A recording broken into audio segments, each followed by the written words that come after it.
नमो विष्णुपादाय कृष्णपृष्ठाय भूतले श्रीमते भक्तिवेदान्त स्वामिन् इति नामिने। नमस्ते सरस्वती देवे गौरवाणी प्रचारिणि निर्विशेषा शून्यवादे पाश्चात्यदेशतारिणि। जय श्री कृष्ण चैतन्य प्रभु नित्यानंद श्री अद्वैता गदाधारा श्रीवासादि गौरभक्त वृंदा। हरे कृष्णा कृष्ण कृष्णा हरे हरे राम राम राम हरे हरे। ओम अज्ञानतिमिरन्धस्य ज्ञानाञ्जनशलाकया चक्षुरुन्मिलितं येन तस्मै ஸ்ரீ குருவே நமக। ஹரே கிருஷ்ணா. எல்லாருக்கும் எனது பணிவான வணக்கம். இன்னைக்கு அற்புதமான ஏகாதசி. பகவானுக்கு மிகவும் மிகவும் பிடித்தமான நாள்.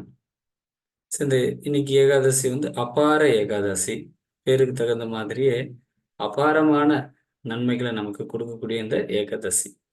இந்த பதிவில் நாம் ஏகாதசி தோன்றிய விதம், அதை எப்படி நம்ம அனுஷ்டிக்கணும், அபார ஏகாதசியோட முக்கியத்துவம் என்ன அப்படின்றத நாம் பார்க்கலாம்.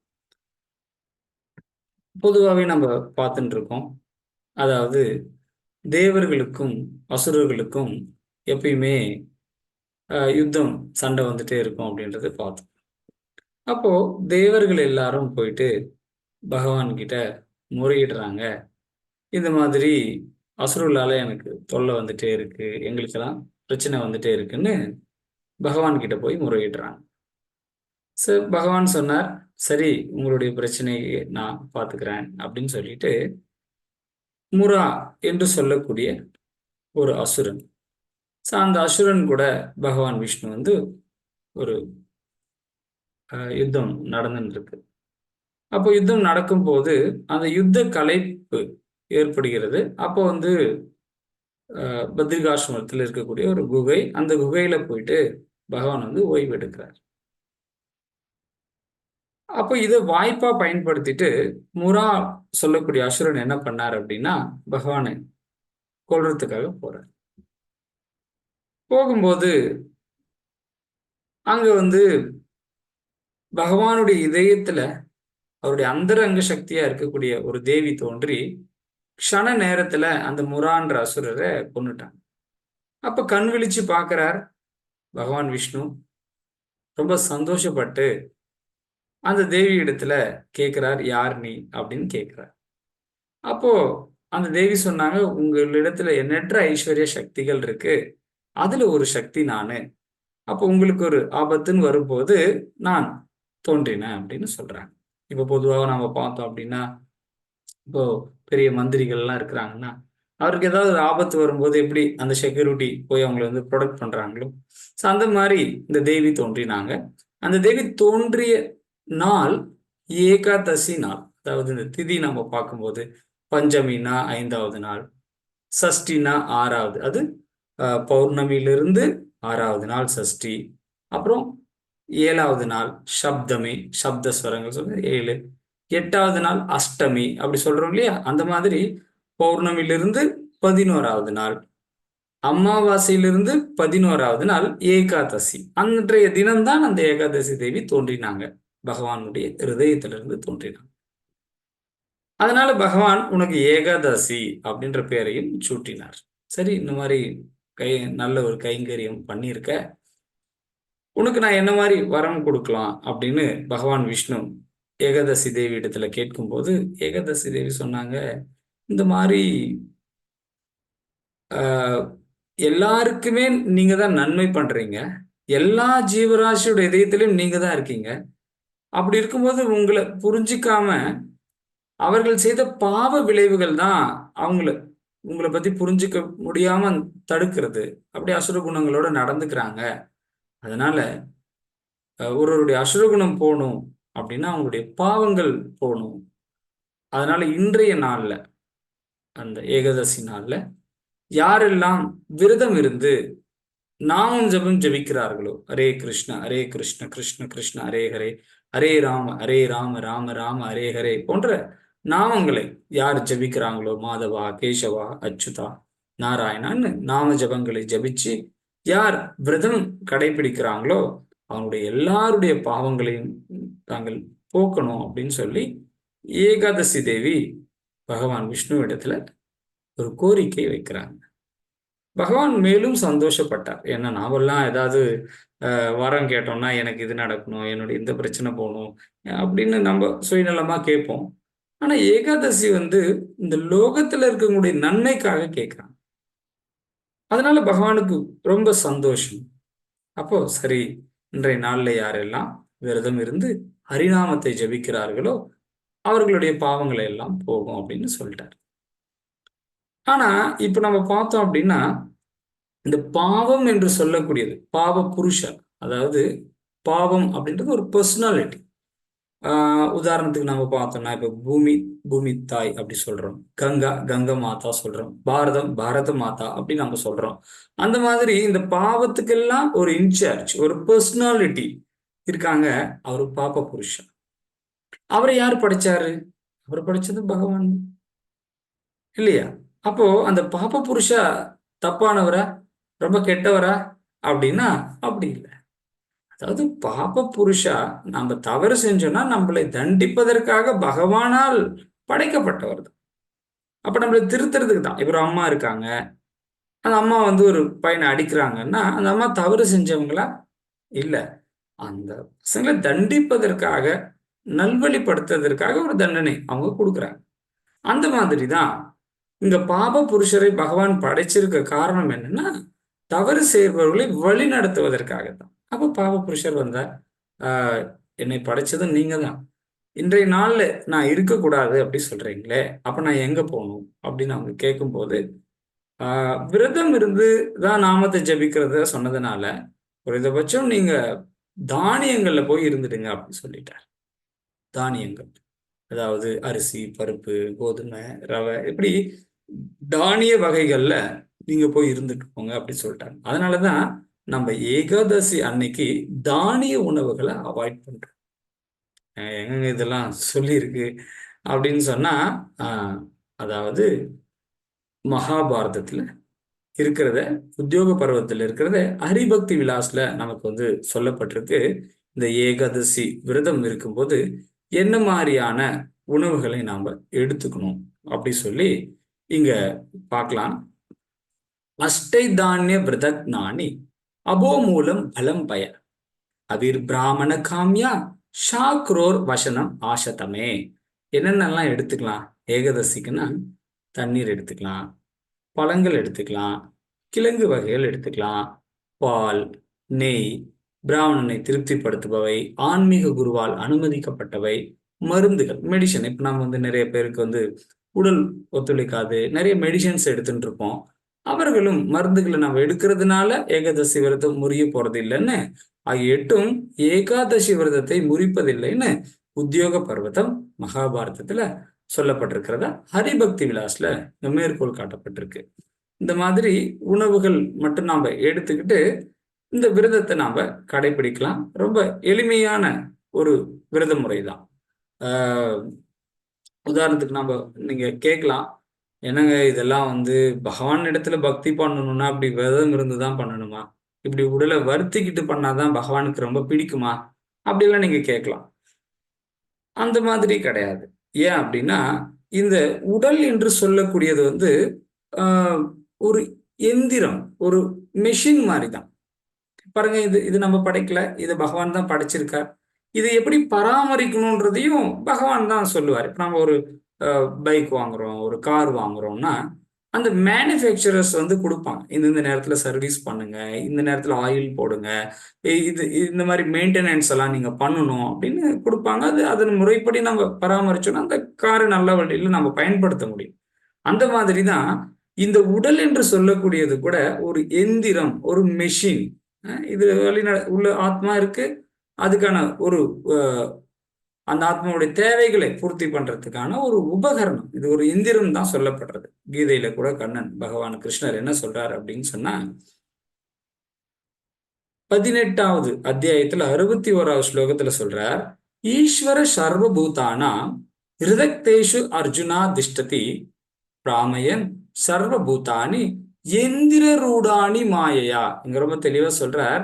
எந்திர ரூடாணி மாயையா, ஓ அர்ஜுனா, ஜடசக்தியால் செய்யப்பட்ட இயந்திரத்தில் அமர்ந்துள்ள எல்லா உயிர்வாளிகளின் பயணங்களையும் அவரவர் இதயத்தில் விட்டுள்ள முழுமுதற் கடவுளே வழி நடத்துகிறான்னு சொல்லி, இது ஒரு இயந்திரம் அப்படின்னு சொல்லி இந்த உடலை சொல்லப்பட்டிருக்கு. அப்போ இந்த உடல் பராமரிப்பதற்காகத்தான் இந்த ஏகாதசி விரதத்தை கடைபிடிக்கிறோமே தவிர உடலை நம்ம வருத்திக்கிறதோ துன்புறுத்திக்கிறதோ அப்படி பகவான் நமக்கு ரெக்கமெண்ட் பண்ணலை.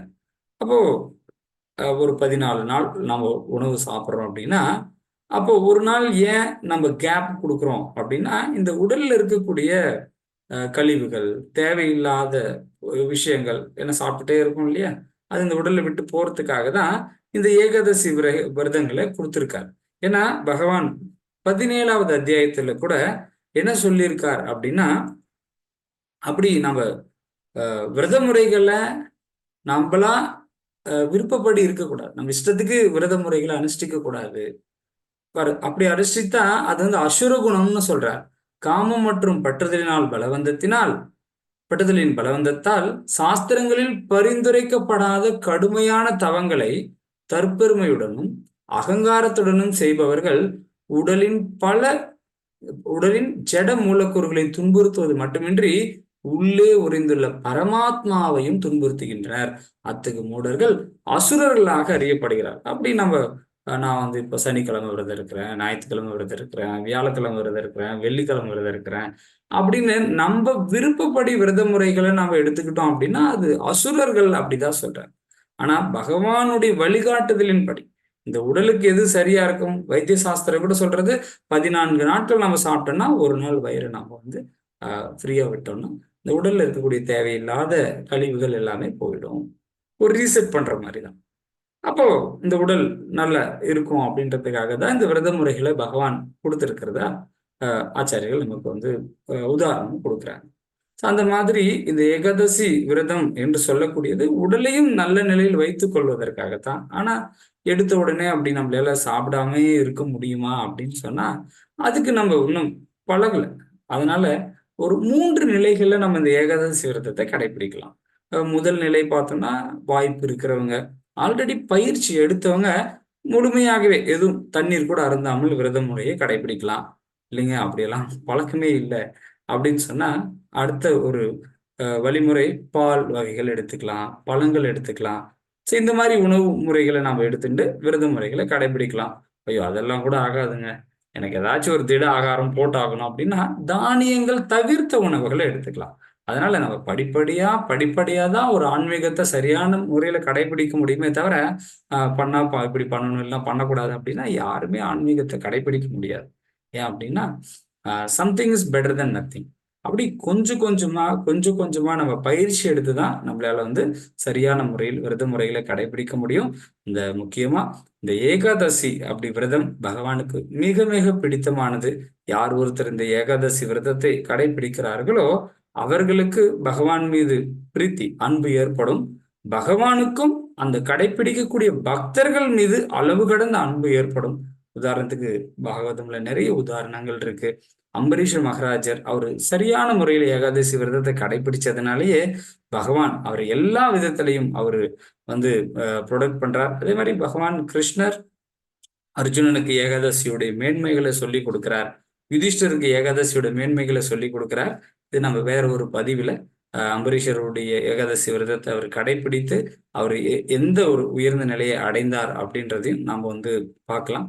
மேலும் இன்றைய ஏகாதசி அபார ஏகாதசி, அந்த ஏகாதசியோடைய நன்மைகள் என்ன, இந்த ஏகாதசி நம்ம கடைபிடிச்சா நாம அடையக்கூடிய பலன்கள் என்ன அப்படின்றத நாம இங்க பார்க்கலாம். இப்போ இந்த அபார ஏகாதசி மொத்தமா பாத்தீங்க அப்படின்னா ஒரு 26 ஏகாதசி கொடுக்கப்பட்டிருக்கு. அதாவது ஒரு மாதத்துக்கு 2 ஏகாதசி வரும். அப்படி பார்த்தோம்னா 24 தானே வரணும், 12 மாதமே தானே அப்படின்னு நம்ம சொல்லலாம். ஆனா இந்த 3 வருடங்களுக்கு ஒரு முறை, 4 வருடங்களுக்கு ஒரு முறை அதிக மாசம் அப்படின்னு வரும். அந்த மாதத்துல வரக்கூடிய 2 ஏகாதசி, இப்படி 26 ஏகாதசி இருக்கு. இந்த 26 ஏகாதசியில நாம இன்னைக்கு அனுஷ்டிக்கக்கூடிய ஒரு ஏகாதசி விரதம் அபார ஏகாதசி விரதம். சரி, இந்த விரதத்தை கடைபிடிச்சோம் அப்படின்னா, அதாவது பிரம்மஹத்தி தோஷம் இருக்கிறதா கூட போயிடும்.